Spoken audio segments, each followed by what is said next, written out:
My name is Verlene Baxter. I am 52 years old. I grew up on a small cotton farm outside of Meridian in Mississippi. I raised my son, Darnell, alone after his father, Marcus, died in a car crash when Darnell was 7. I worked nights at the retirement home. I learned how to fix a tractor well enough to keep a little garden going, and I kept the bills paid with steady hands and stubborn pride. I have a quiet laugh and a hard look when I need to be taken seriously. Folks in town call me steady. I prefer survivor. Before I tell you what happened on that flight, I need you to do something small for me. If you like stories that tug at the heart and make you feel something real, please hit the subscribe button now, like this video, and turn on notifications so you do not miss the next chapter. And tell me in the comments where you are watching from so I know who is with me on this road. If you want more chapters like this, subscribe and leave a comment. It helps a woman tell her truth. We were flying to Atlanta for Darnell to start his new job interview the next day. He had been working 2 jobs and taking classes, but a recruiter called, and suddenly everything felt possible. He is 22, wide-eyed, and loud in the best way. He carries parts of his father in his voice, in the way he grips a joke to hide worry. He calls me Ma and he calls me Lightning because I am always moving, getting things done. I promised him a fresh start and I believed that promise. We sat in the middle of the plane, the kind of seats that make your knees touch the seat in front of you. I watched him fiddle with his phone, looking at old pictures, scrolling without seeing, the way people do when they are trying to keep a storm inside from spilling out. He had on a gray hoodie his father once wore, the one I refused to throw away. He had scraped his knees for a little boy last week while fixing a neighbor fence.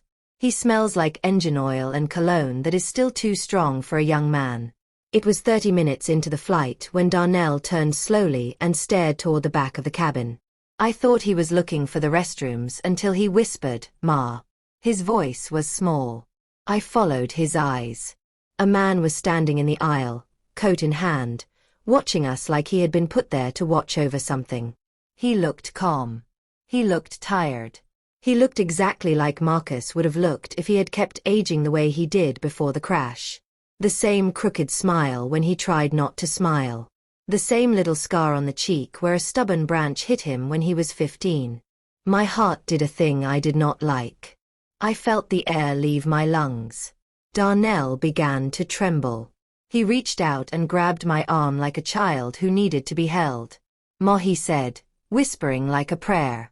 "It's him. It's Dad." My name left me like a dropped coin. I squeezed his hand because I did not know what else to do. The man in the aisle did not move toward us.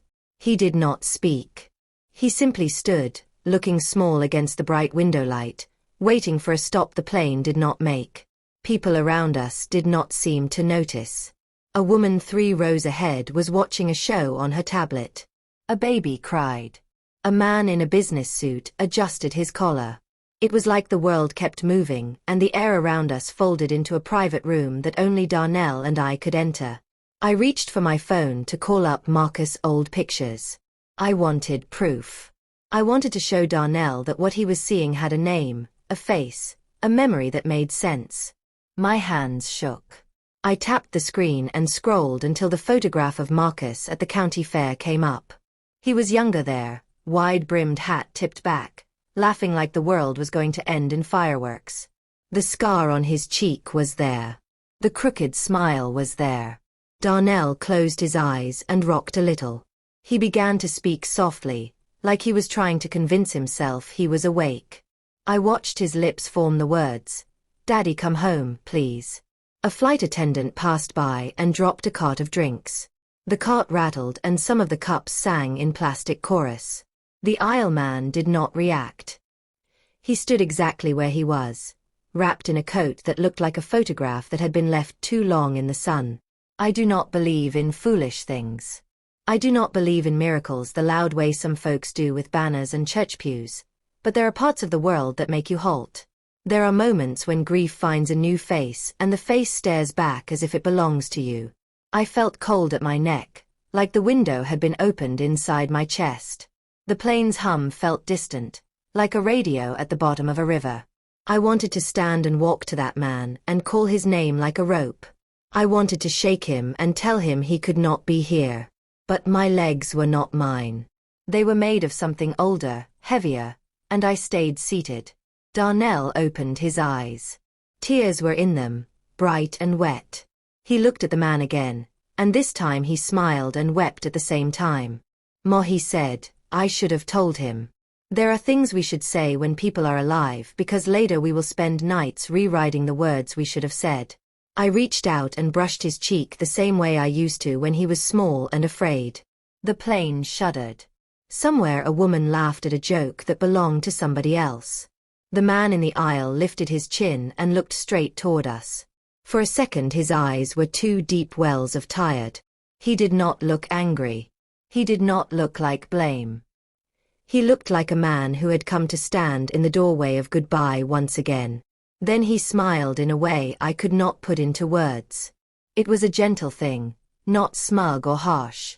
It carried all the little things I remembered about Marcus. The way he smoothed his hand over the back of a chair when he thought nobody watched. The way he would fold an old shirt into quarters and tuck it into a drawer with careful hands. My breath caught as if I had been running up a steep hill and had forgotten how to breathe.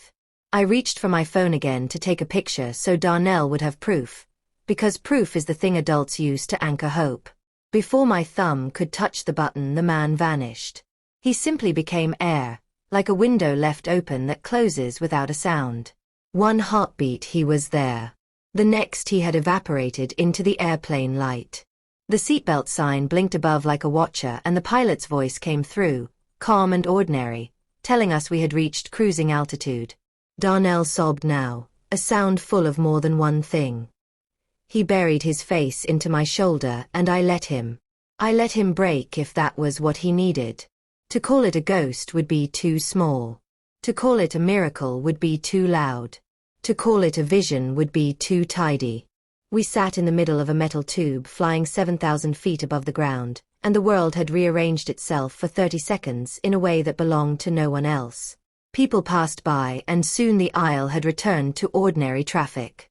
The memory of the man lingered like smoke. Darnell would not stop saying his name. When we landed, people stood and reached for bags. The man did not reappear as if he had traveled with us. We stepped out into the bright Atlanta air and the city smelled like rain coming the next day. Darnell kept his head down and his hoodie tight like a shield. I held his hand because it was the only thing that made sense. I promised him we would talk about Marcus on the way to the hotel. I promised him I would tell him things I had not said. I promised to answer questions I had avoided for years. But there was something else I could not promise. Something that would not leave me alone once the city lights blurred and the hotel room door closed behind us. The man on the plane was gone, but the way he had looked at Darnell had opened a door to a secret I had kept for 25 years. A secret that had lived like a small stone in my pocket and had only one job, to weigh me down until I learned to let it go. That night when Darnell fell asleep, I sat on the edge of the bed and pulled the old photograph album toward me. My hands trembled as I turned the pages. The past smelled like attic dust and soap. There was one picture I had never shown Darnell. There was one name I had never spoken aloud because when I said it the room changed. I reached for a loose envelope tucked between the pages and felt the paper like a heartbeat. I am about to tell you what I found in that envelope. If you are with me and you want to hear how the past curls up into the present, make sure you are subscribed, like this video, and tell me in the comments where you are watching from. The thing I found was not just a memory. It was the beginning of a truth that would shake everything we thought we knew. You will not believe what I read. I barely slept that night. The hotel room was quiet, with the soft humming of the air conditioner and the dim hallway light spilling under the door. But inside my chest, everything was loud. My thoughts, my fears, my memories. They moved like a storm I could not outrun. That envelope in my lap felt heavier than any weight my hands had ever held. It was old, yellow at the edges, and sealed with the kind of glue that had already given up in some places. I stared at it so long that my vision blurred. I did not want to open it. But I also knew the time had come. Darnell lay on the other bed across from me, turned away, curled under the hotel blanket like he used to as a little boy when thunder scared him. His shoulders were still shaking when he fell asleep earlier. That moment on the plane had broken something open in him. And in me. My fingers finally moved. Slowly. Carefully. I opened the envelope. Inside were 3 things. A folded letter. A small photograph. And a hospital bracelet with a name I had tried to forget. Not Marcus. Another name. Another man. I felt my throat tighten as if invisible hands were pressing against it. I unfolded the letter first. The handwriting was messy, rushed, written with the weight of someone who knew they were out of time. My hands began to tremble. No. Not now, I whispered to myself. Not before I could breathe. I reached instead for the photograph. It was small, the size of a driver's license picture. A young man in a military jacket stared back at me. Sharp jawline. Wide eyes. A smile that didn't match the sadness in his face. He looked familiar, painfully familiar. But not the way I remembered Marcus. There was something else here, something older and deeper. Something that made my heart beat in a strange rhythm. I closed my eyes. I knew exactly who he was. I had just never wanted to say it out loud. Before I could put the picture down, I felt movement behind me. Darnell was sitting up in the dark, his face lit only by the soft blue glow from the window. His eyes were puffy from crying, his voice cracked like a child's. "Ma," he whispered. Why did he look at me like that? Like he knew me? I swallowed hard. I didn't have the kind of answer he needed. "Come here, baby," I said gently. He moved to my bed and sat beside me. His hands were shaking again. He didn't look at the envelope, but he stared at the picture in my hand like it might start breathing. "That ain't Dad, right?" The way he said it broke me a little more. "No," I whispered. "No, that's not Marcus." "Then who is he?" I held the picture tight, feeling like it might slip away from me if I loosened my grip. "Someone I once knew. Before your father." Darnell blinked fast. "Before Dad." I nodded. He frowned and leaned back, confusion turning into something sharper. "Ma, why you never told me?" I hesitated. The truth was a long, tangled thing. Not meant for a child. Not meant for anyone, honestly. For years I had convinced myself it didn't matter. That the past was buried. That the choices I made at 26 were locked away for good. But the look on that man's face on the plane. The way he stared at Darnell. The way he smiled like he already knew something we didn't. It shook the lock loose.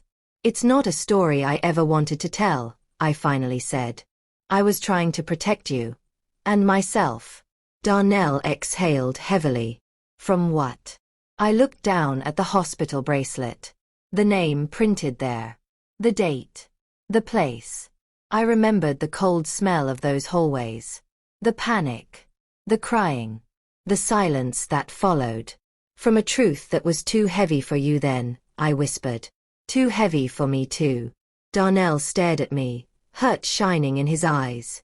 "Ma, did Dad know?" I shook my head. Marcus never knew. So, who was this man? Why was he in that picture? Why was his name on a hospital bracelet? Why did he look like he was waiting for us on that plane? Darnell's voice had gone small again. I opened the folded letter. My chest tightened. This is the part one hoped I would never have to share. But looking at my son that night, I knew I had no choice anymore. I took a deep breath. "That man's name is Langston." Darnell blinked. "Who is he?" I lifted my eyes and met his. "Baby. He is the man I loved before your father. And he is the man I thought died long before you were born." Darnell stared at me like he couldn't understand the language I was speaking. "Died. Before I was born." Yes. That was what I believed. I ran my fingers along the hospital bracelet. Langston Rivers. The name sat there like a ghost. I shook my head slowly. But if he died, then what did we see today? Who was standing in that airplane aisle? Who was looking at my son like he knew him? I felt a chill run down my spine. Because if Langston did die that year, and if Marcus didn't know about him, and if the man on that plane really was Langston's face grown older, then the truth I buried 25 years ago was about to surface in a way I was not ready for. I looked at Darnell and whispered the words that tasted like the beginning of a broken confession. Baby, there's something about your father's past that you don't know. And after what we saw on that plane, I think the truth is finally coming for us. Darnell frowned, leaning forward. Ma, what truth? My fingers squeezed the letter so tight the paper bent. I felt tears burning in my eyes. The truth that Marcus may not be the man you think he was. And Langston may not be gone the way I believed. Darnell's eyes widened. Ma, what are you saying? I took a shaky breath. Because if the man we saw today was truly Langston, then something impossible is about to come to light. And that is when someone knocked on our hotel door. Once. Twice. Slow. Heavy. Someone who wasn't afraid to be heard. Darnell and I froze. Neither of us moved. The knock came again. I looked at the door. Then at the photograph still in my hand. And suddenly, the room didn't feel safe anymore. The knocking stopped just long enough to make the silence feel louder than the sound. I stared at the hotel door, my breath trapped in my chest. Darnell grabbed my wrist, tight, his fingers cold with fear. Ma, he whispered. Is that him? No, baby, I said quickly, though I didn't believe my own voice. Whoever stood on the other side of that door didn't knock like housekeeping. Didn't knock like security. It was slow, steady, almost familiar. I stood up. My legs felt weak, like they were made from water instead of bone. Darnell tried to pull me back, but I shook my head softly. Stay behind me, I whispered. The peephole was too high. I had to stand on my toes to look through it. My heart beat so hard it felt like it wanted to hit the door before I could. I looked, and my whole body went still. It wasn't a ghost. It wasn't a stranger. It wasn't even a man. It was a woman. Tall, dark-skinned, wrapped in a long tan coat, her eyes fierce and sharp. Eyes I recognized even after 25 years. Her name left my lips without permission. No. Naomi. The same Naomi who had been Langston's sister. The same Naomi who vanished after his funeral. The same Naomi who looked at me once and said, I know what you're hiding. My knees went weak. Darnell whispered from behind me. Who is it? Before I could answer, Naomi spoke through the door. Open up. Verlene. We don't have time. Her voice was calm. Controlled. Too controlled. Darnell stiffened. She knows your name. Yes. Because this was no coincidence. This was connected. I opened the door only halfway, my body blocking Darnell. Naomi stepped inside before I could even speak, closed the door behind her, locked it, latched it, and pressed her back against it as if she expected something outside to come charging in. She exhaled hard. They know you saw him. I blinked. What? Naomi's eyes were sharp but tired. She scanned the room, then looked straight at my son. You look like him. Darnell swallowed. Like who? Naomi didn't answer. She walked further into the room, her eyes settling on the open envelope on the bed. You still kept it, she said quietly. After all these years. I stepped forward. Naomi, what are you doing here? How did you even find me? She lifted her chin. Because Langston wanted me to. The room tilted. Darnell's voice cracked. Ma, what does she mean? Langston died. You said he died. Naomi tapped her nails lightly on the side of her coat, a nervous habit she used to have when she didn't know how to say something without breaking a person. He did die, Naomi said. But not the way you were told. I felt a chill spread through me like cold water poured down my back. What are you talking about? I whispered. Naomi turned to me. Her face softened. Verlene, you were never supposed to see him again. That moment on the plane. That wasn't supposed to happen. He wasn't supposed to reveal himself. Reveal himself? The words made no sense. Darnell stood up now, his voice shaking with anger. Speak plain, lady. If my dad ain't my dad, just say that. Naomi looked at him with sad eyes. Your father is your father. Marcus raised you. He loved you. That will never change.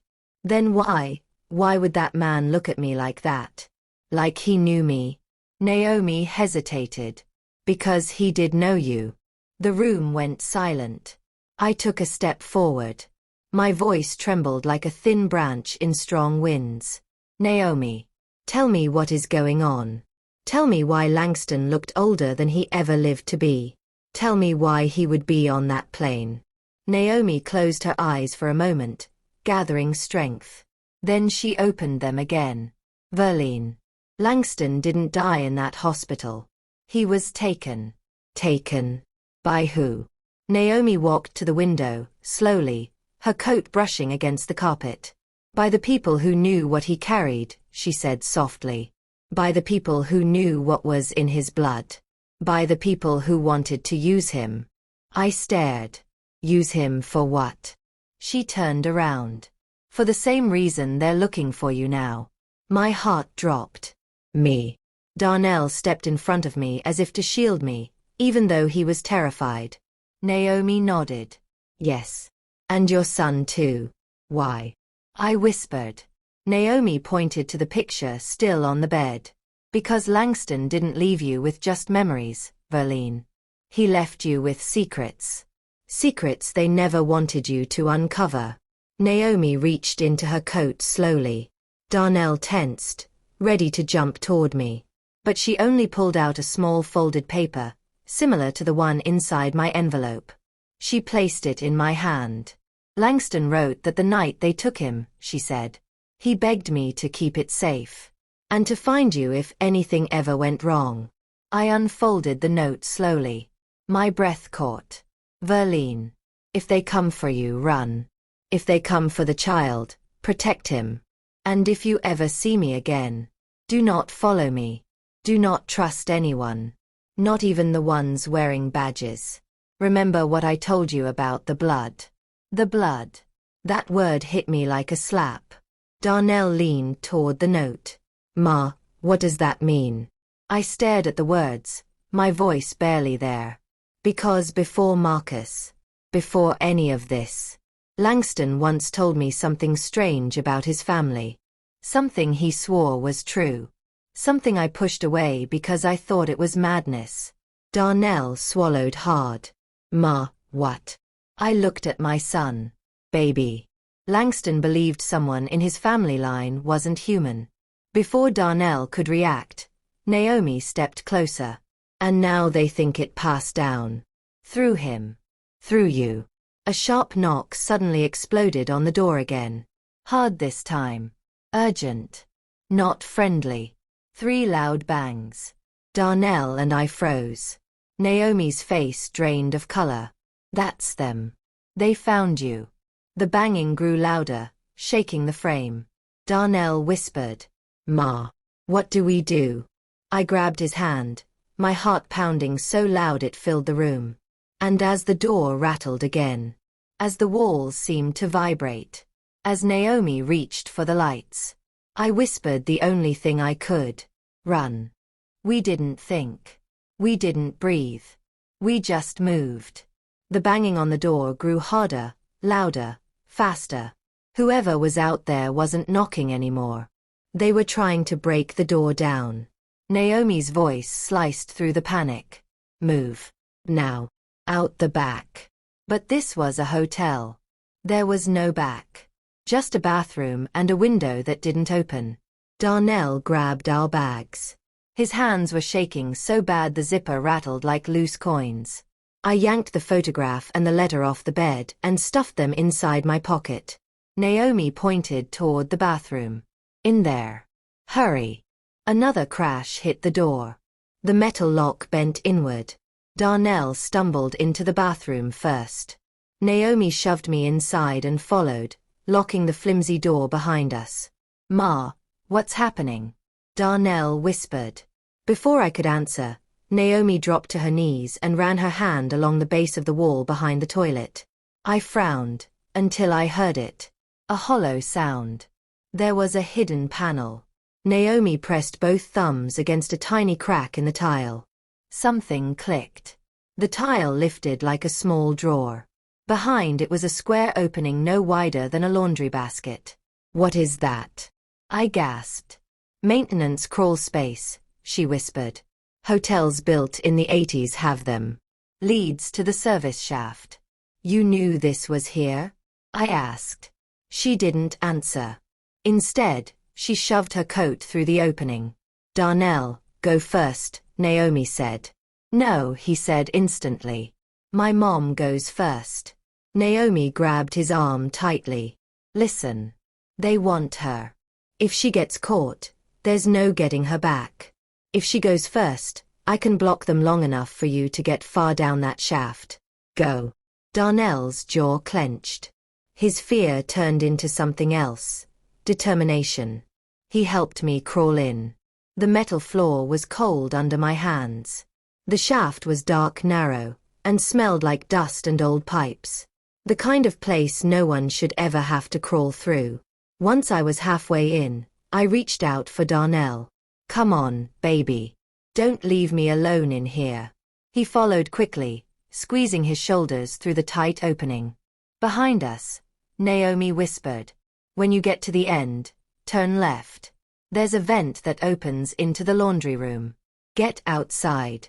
Don't stop. Don't talk to anyone. Don't wait for me." "Naomi," I whispered, "come with us." She gave a small, sad smile. "I can't. I need to slow them down."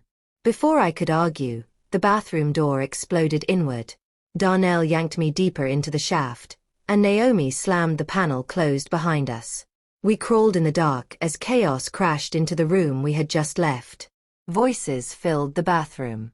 Deep, commanding voices. Not police. Not security. Something colder. "Check the walls. She was here.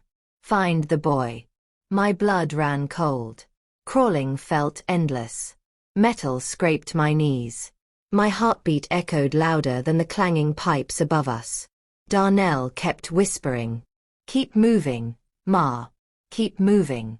I could hear men tearing the room apart behind us. Furniture thrown. Walls hit. Heavy boots. Then I heard Naomi's voice, strong, defiant. "You're too late." This was followed by a harsh thud. Something hit the wall so hard the metal in the crawl space vibrated around us. Darnell froze. "Ma. Keep going," I whispered through fear-soaked breath. "We can't stop now." We crawled until a sliver of light appeared ahead of us. A vent. Darnell kicked it once. Nothing. He kicked again. It loosened. One more kick and it fell open. We dropped into a huge laundry room smelling of bleach and warm fabric. Machines hummed. No one was inside. Darnell grabbed my hand. "Come on." We sprinted through the laundry room and pushed out a side door into the cold, early morning air. Atlanta streets were still quiet. The sky had a deep purple tint before sunrise. We kept running across the parking lot, across the street, toward a gas station on the corner. My lungs burned. My legs wobbled. But fear kept us upright. We ducked behind the ice machine outside the gas station. Cars passed by. The world looked normal again. But nothing felt normal. Darnell panted hard. "Ma, what did they want?" "Why us?" I leaned against the wall, shaking. "Because of Langston." Darnell stared. "This is because of that man. The one from the plane?" I nodded slowly. "Baby. He didn't just leave me with heartbreak all those years ago. He left me with danger. A danger I never understood." Darnell rubbed his face, trying to steady his breathing. "Ma, who are these people?" I swallowed thickly. Naomi said they knew about the blood, about his family line, about something not human. Darnell scoffed weakly. Ma, come on. That can't be real. You don't believe that, right? I closed my eyes. I wanted to say no. I wanted to tell him it was nonsense. I wanted to pretend none of this was happening. But I kept seeing that man's face on the plane. Alive. Aged. Watching us. Darnell whispered. Ma, you think he could still be alive? Before I could answer, a car slowed in front of the gas station. A black SUV. Tinted windows. No plates on the front. It moved too slowly. Too deliberately. Darnell grabbed my hand again. Ma. They found us. The passenger window began to roll down. The dark glass lowered inch by inch. And sitting inside, staring directly at us, was the same man from the plane. Older. Tired. Unreal. Except this time. He opened his mouth to speak. And the first word he said was, Verlene. My name in his mouth did not sound real. It sounded like a memory trying to breathe again. Verlene. The man from the plane, the man who should have been dead for more than 25 years, sat in the passenger seat of the black SUV, staring at me the way someone stares at a photograph they thought they lost. Darnell froze beside me. His body went stiff, like every muscle forgot what to do. Ma, he whispered. That's him. I stepped backward instinctively, pulling Darnell with me until our backs hit the metal ice machine. I wanted to run. I wanted to close my eyes. I wanted everything except what was happening. The SUV door opened slowly. Footsteps. Steady. Soft. The man walked toward us. He stopped a few feet away, hands visible, palms open, like he knew we were terrified and wanted us to see he wasn't holding anything. Verlene, he said again, and his voice cracked, just slightly, like it remembered the way my name used to fit inside it. I shook my head hard. No. No, you're not real. You're not. Langston died. He swallowed. I died to the world. But not in truth. My breath shattered. Darnell stepped in front of me, his arm out like he could shield me from something impossible. Stay back, man, he warned. I don't know who you are. Langston looked at him with a softness that almost broke me. I know you don't. But I know you. Darnell tensed. Ma, why is he talking like that? Langston's eyes drifted to mine again, and something behind them. Something old, something tired, flickered. We need to leave this street, he said quietly. They're coming. And Naomi. Naomi won't be able to hold them much longer. Hearing Naomi's name felt like a punch to the chest. Where is she? I asked urgently. Did they hurt her? Langston hesitated. That hesitation was enough to tell me the truth. We don't have time, he said. Come with me. Both of you. No. My voice came out stronger than I expected. No. Langston. You don't get to disappear for decades and walk up to me like you're late for dinner. You don't get to call my name in the dark. You don't get to scare my son and expect me to follow you. Tears threatened my eyes. But I lifted my chin. You don't get to do that. Langston looked down, breathing unsteady for a moment. It was the first time I'd ever seen him look small. You're right to be angry, he said. You're right to be afraid. But everything I did, everything I hid, was to protect you. A shadow fell across his face as the sun finally crept over the horizon, streaking the parking lot with pale gold. Darnell stepped closer, voice tight. If you're here to help us, then tell the truth. Right now. Tell us what's going on. Tell us why they're after us. The wind pushed a small piece of trash across the pavement. The world around us felt too quiet, like everything held its breath waiting for his answer. Langston exhaled slowly. Because of what I am. Not who. What? My stomach twisted. Darnell snapped. What does that even mean? Langston looked straight at him. It means bloodlines don't lie. It means you inherited something you don't understand. And they want it. The ground tilted beneath us. Me. Darnell whispered. What did I inherit? Langston stepped closer, his voice low. A gift. A curse. A legacy that should have ended with me. But didn't. I grabbed Darnell's arm. Stop. Just stop. I stared at Langston, my voice trembling. What are you? What are you saying? He opened his mouth to answer, but before he could speak, tires screeched at the far end of the street. A second black SUV turned the corner fast. Langston's eyes widened. They found us. Get in the car, now. Darnell grabbed my hand and pulled me toward the SUV he arrived in. I hesitated for half a second, fear wrestling with instinct. Then I heard the doors of the second SUV slam open. Heavy boots. Rushing footsteps. Voices yelling positions. They were close. Too close. Langston placed a hand on my shoulder, the same gentle pressure I remembered from a lifetime ago. Please. Verlene. I won't survive losing you twice. My lungs collapsed at those words. Darnell shouted. Ma. Move. There was no time left. We dove into the SUV. Langston slammed the door behind us and jumped into the front seat. The car took off. Bullets shattered the pavement behind us. The city blurred as we sped away, engines roaring, two black vehicles chasing us through early morning Atlanta. Inside the car, Darnell clutched the seat, shaking. Ma, what do we do? I turned to him, my heart hammering. Baby. We hold on. Langston glanced back at us through the rearview mirror. Because once they catch up, once they corner us. He paused, fear visible in his eyes for the first time. The SUV tore through the early morning streets like it had a heartbeat of its own. Atlanta's skyline blurred into streaks of gray and silver as dawn finally pushed itself across the sky. The rising sun didn't bring comfort. It only lit up the danger behind us. The other SUV stayed close. Too close. Whoever they were, they didn't care about traffic laws, red lights, or witnesses. They wanted us. The tires screeched as Langston made a sharp turn down a narrow service road behind a row of warehouses.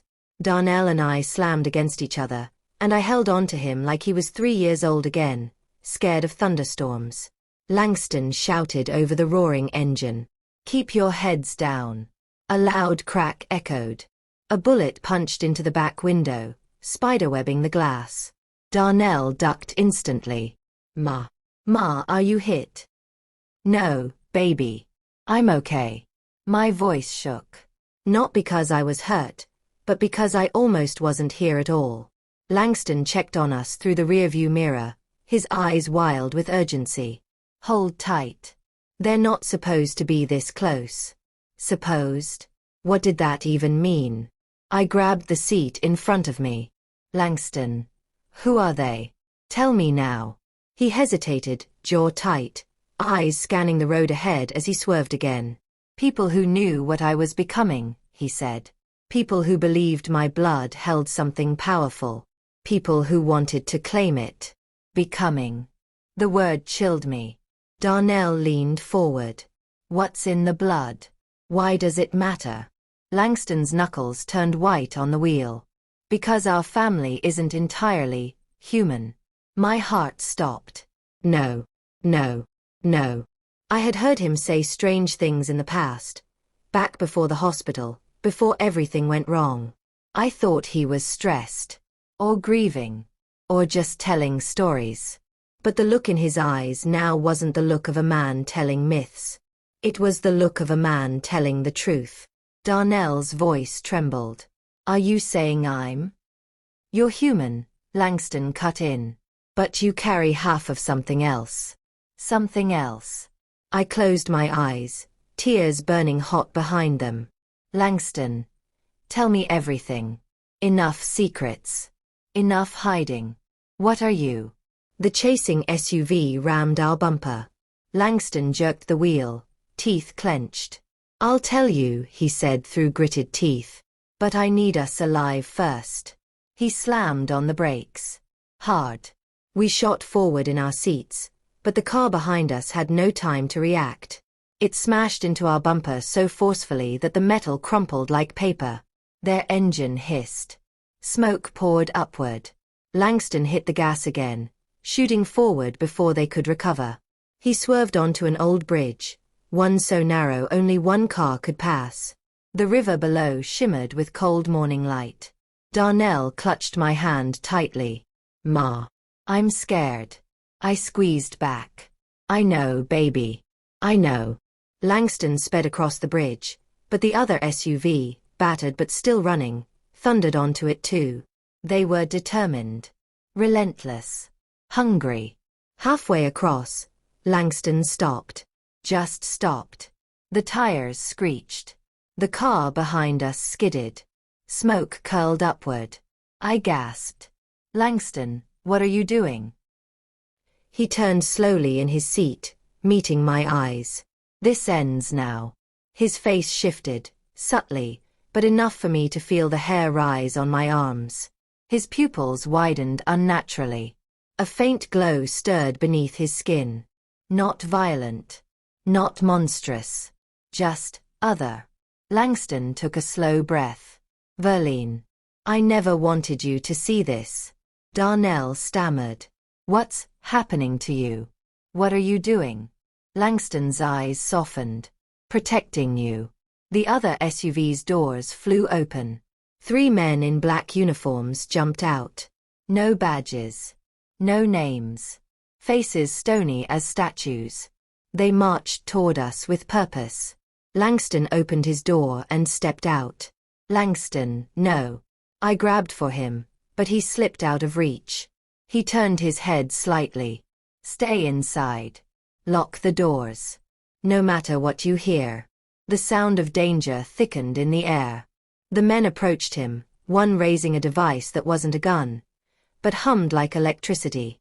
"You're not supposed to be here," one of them said. "You broke containment." Containment. The word stabbed my memory like lightning. The hospital. The night he died. The way the hallways had emptied. The way the nurses looked pale. The silence. Langston didn't move. "You aren't taking me," he said. "And you're not touching them." The man raised the device higher. "Then you know how this ends." Langston's shoulders lowered, not in defeat, but in readiness. "No," he said quietly. "You don't." The air changed. It thickened. Vibrated. Hummed with a low frequency that made Darnell cover his ears. Langston lifted his hand slightly, and for a moment, just a moment, the wind itself seemed to bend around him. The men hesitated. One stepped back. Another whispered. "It's true." The bloodline activated. Then everything exploded into motion.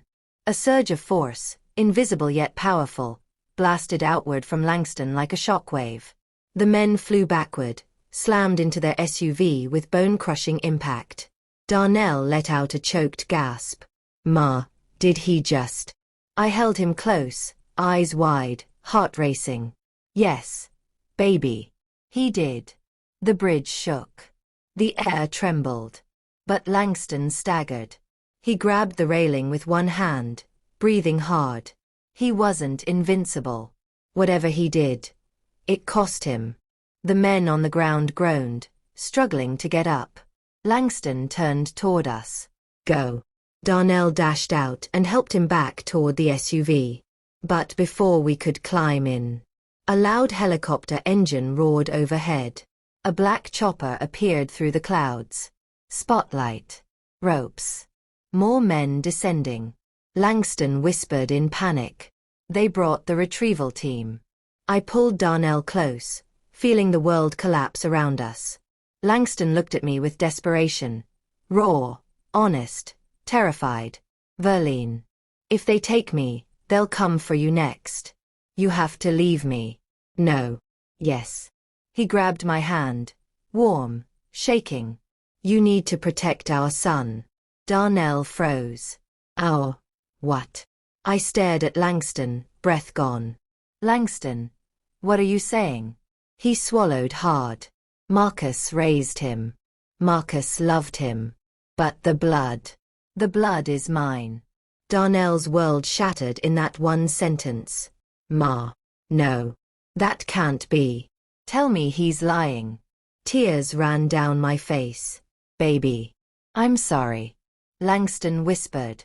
Go. Run. Before they take all of us. Men from the helicopter touched down. Guns raised. Voices shouting. I grabbed Darnell's hand. We ran. But as we fled across the bridge, the last thing I heard, the sound that would haunt me for the rest of my life, was Langston screaming my name. As they took him, we ran until our lungs felt like fire. Until the bridge was nothing but a shrinking line behind us. Until Langston's screams sounded like they were coming from underwater.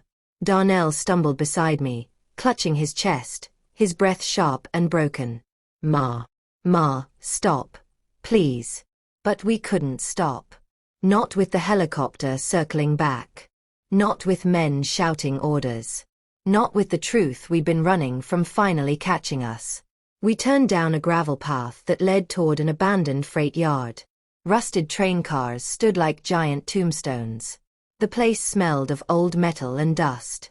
We ducked behind a derailed cargo container, both of us collapsing to the ground. Darnell pressed the heels of his palms into his eyes. Ma, tell me they didn't take him. Please. In the name of God. Tell me they didn't take him. My lips trembled. I wish I could, baby. I wish I could say anything to make this hurt less. He looked at me through tears, face twisted in grief and rage. Why did you lie to me? Why didn't you tell me I wasn't Marcus's son? Why didn't you tell me I'm... He choked on the next word. I'm his. I cupped his face gently. Baby, listen to me. You are Marcus's son. In every real way that matters. Blood don't raise a child. Love does. He pulled away. But you hid the truth. You knew Langston existed. You knew he covered his face again. Why didn't you tell me? Tears slid down my cheeks. Because I didn't know how. Because I was scared. Because when Langston died, or when I thought he died, I was carrying you. And Marcus, he stepped in. He took care of me. He never asked questions. He just loved you like you were the breath in his lungs. Darnell shook his head slowly. So everything I knew, everything I believed, was a lie. I swallowed hard. Not a lie, baby. Just incomplete. He looked away, jaw tight, hurt deep. Before either of us could speak again, a loud thud echoed somewhere behind the cargo yard. Voices. Heavy footsteps moving in formation. They were searching the area. Darnell stiffened. Ma, they're coming. I swallowed panic and grabbed his hand. We have to move. Now. We sprinted between metal cars, trying to stay low. The footsteps grew louder, sharper, closer. Then, a beam of light flared behind us. There. 2 figures. Move in. Darnell yanked me into a narrow gap between 2 train cars. We pressed against the cold metal, holding our breath. Boots crunched on gravel footsteps away. Flashlights swept across the yard. I squeezed Darnell's hand. He squeezed back. After a long moment, the footsteps faded, then disappeared. We exhaled at the same time, shuddering with relief. I whispered, "We're not safe here. We need somewhere to hide. Somewhere they won't look." Darnell nodded weakly.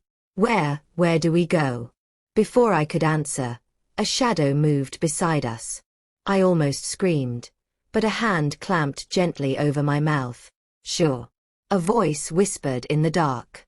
"I know a place. Follow me." We turned slowly. It wasn't an agent. It wasn't a uniform. It wasn't even a stranger. It was a woman, older, wrapped in a long denim jacket, her face stern but kind. I recognized her instantly. Miss Aura. The woman who lived near my mother's old farm. The same woman who once told me, Years ago. When the past comes knocking, child, don't ignore the sound. Darnell blinked. Who is this? She didn't answer him. Instead, she stepped back and motioned. Hurry. Before they circle back. We followed her through the yard, weaving through rusted metal like ghosts. She led us to an old maintenance shed with a busted lock. Inside, she lit a lantern from a box of supplies hidden under a shelf. Darnell whispered. Miss Ora, how did you find us? She closed the shed door gently, her eyes heavy with something old and knowing. I've been waiting for you, child. Both of you. My heart raced. Waiting, why? Miss Ora set the lantern down and took a deep breath. Because Langston sent word years ago. He told me if anything ever happened. If the bloodline ever resurfaced. If they ever took him. She looked straight at me. You would need a place to run. Darnell frowned. Wait. He knew. He knew this would happen? Miss Ora nodded. He always knew they'd come back for him. He hoped they wouldn't come for you too. But he wasn't sure. I felt my throat close. Miss Ora, what do they want? What's in his blood? What's in my son? She hesitated, then sank slowly into a chair like the truth itself weighed 100 pounds. What they want is the same thing they hunted his grandfather for. And his mother. And her mother before her. Darnell leaned forward. Which is what? Miss Ora looked at him with eyes full of sorrow. Power, child. The kind that ain't meant for human hands. The kind that lives in the bones before the body is even born. Darnell swallowed. So, what am I? Miss Ora's voice went low. Only half of what Langston was. Which makes you even more dangerous. Darnell froze. Dangerous how? Miss Ora stared between us, her expression grave. Because you're the first of your kind. The first with human grounding and old blood combined. They don't know what you're capable of yet. But they intend to find out. I felt a cold wave wash through me. They want to use him. Miss Ora nodded. Or destroy him. Depending on what he becomes. Darnell stood abruptly, pacing the tiny shed, hands on his head. Ma. This is crazy. I'm not some experiment. I'm not some weapon. I reached for him, smoothing his back. You're not. You're my son. That's it. That's all you ever need to be. But inside, my heart trembled. Because I didn't know what he might become. Miss Ora stepped forward. We don't have much time. But there's something you need to know. Something Langston hid. Even from you, Verline. My breath caught. More secrets. Miss Ora nodded solemnly. The reason they took Langston. The reason they're hunting your boy. Is because Langston didn't escape that hospital that night.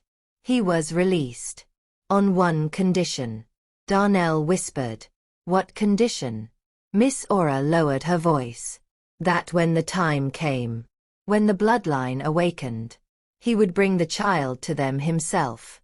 The shed went silent. I stepped back. No. No, Langston wouldn't. He wouldn't betray us. Miss Ora's eyes didn't blink. He already did. Darnell staggered backward. Ma, I don't. I reached for him, voice cracking. Baby, don't you believe that? Langston died before he betrayed anyone. They forced him. Miss Ora cut in gently. Child. Langston didn't die. He changed sides. My knees buckled. My vision spun. Darnell whispered. Ma. If he brought them to us. If he led them here. Then who took him on that bridge? Miss Ora's answer turned the air to ice. Not enemies. Not hunters. Not strangers. She whispered. His own people.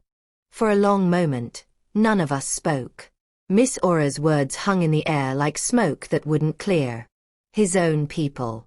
Darnell slumped onto a crate, palms pressed together like he was trying to hold the world still. Ma. I don't understand. If they were his people, why would they take him like that? Why did he look so scared? Miss Aura watched him carefully. Her eyes softened, the way elders look at a child who's finally old enough to hear a truth that hurts. Because fear don't always come from the enemy, she said.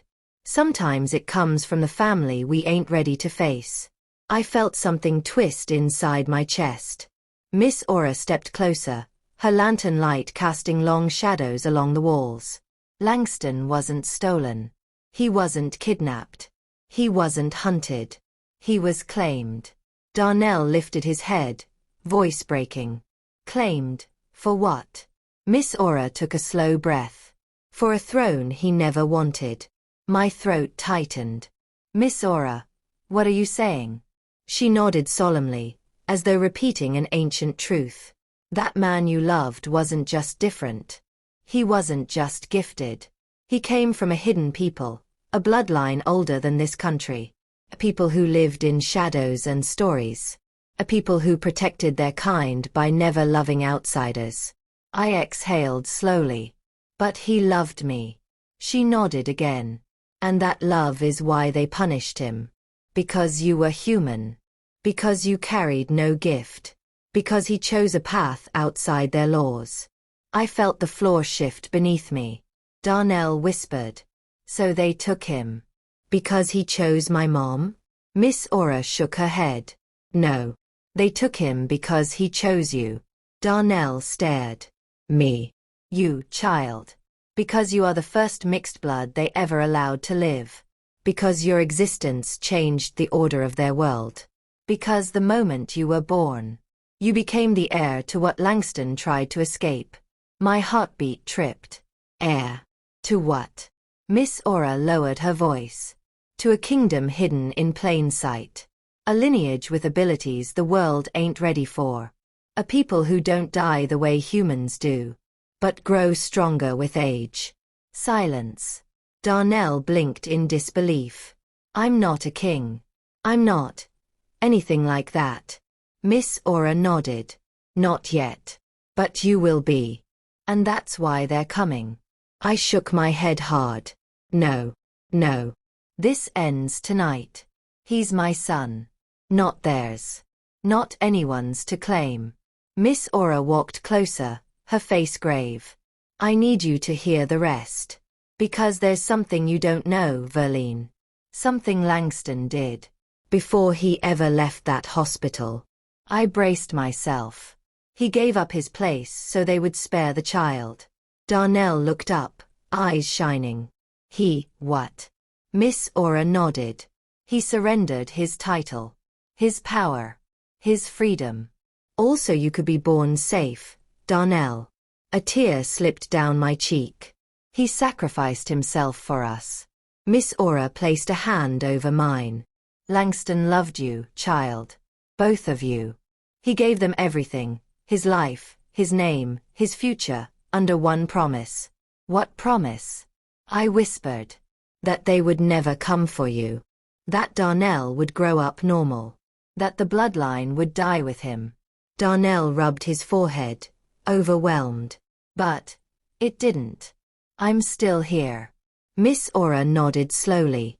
Because something woke inside you on that plane. Something the blood hid for years. Seeing him, even from afar, opened it. I thought of the trembling in Darnell's hands. The way the air felt heavy around him afterward. The way he had cried without understanding why. So, he's awakening? Miss Aura nodded. Piece by piece. Darnell took a shaky breath. So what happens now? Are they gonna take me too? Are they gonna use me? Experiment on me? Miss Aura shook her head firmly. No. Because you have a choice your father didn't. A choice. She looked between us slowly, then said. You can join them willingly. Or you can stay human forever. Darnell froze. I stared. You mean, he doesn't have to be like them? Miss Aura nodded. But once he chooses, there's no going back. The shed fell silent. Time felt suspended. Darnell finally lifted his eyes to mine. Ma. What do you want me to choose? My heart cracked open. Baby. I want you to choose the life that keeps you free. Darnell swallowed hard. And what if choosing the human life means they'll keep coming? Miss Aura sighed. They will. But not forever. Once they see he rejects the throne, they'll move on. He's only a threat as long as they fear he might accept it. Darnell took my hand gently. Then my choice is simple. He wiped his face, steadied his breath, and stood tall, not as a frightened boy but as a man. I choose my life. My home. My mother. The world I know. Not a throne. Not a crown. Not them. I felt tears spill down my cheeks. Miss Aura closed her eyes, relieved. Then I will help protect you both. But before she could say anything else, a bright light cut through the cracks around the shed. Headlights. Engines. Footsteps. They had found us. But instead of fear rising in my chest, something different happened. Darnell stepped forward, his breathing suddenly slow, controlled, steady. Miss Aura whispered, "Child, what are you doing?" He shook his head. "I'm not choosing their world. But I'm not running from mine either." He lifted his hand, not glowing, not shaking, just steady. Outside, the footsteps stopped. Heavy. Like soldiers. Like predators. Then, one by one, their weapons lowered. Miss Aura's mouth fell open. He's already stronger than Langston was at that age. Darnell lowered his hand. And outside, the men stepped backward. Not attacking. Not advancing. Just watching. Waiting. Finally, a deep voice spoke through the door. "Our search is over. The heir has declared his choice. We honor it." The footsteps faded. Engines rumbled away. Silence returned. Just like that. The hunt was over. Darnell collapsed into my arms, shaking. "Ma. It's done. I chose us." I held him tightly, my heart full. Later that day, after Miss Aura led us to a safe place outside the city, I filmed a final message for my viewers, a soft and steady voiceover, telling the audience, "Like this story. Comment where you're watching from. And subscribe for more stories that touch the soul and make you feel something deep." When the camera turned off, Darnell looked at me with tired eyes. "Are we safe now?" I brushed his cheek gently. "Yes, baby. Because you didn't choose power. You chose peace. You chose family. And that decision was stronger than any bloodline."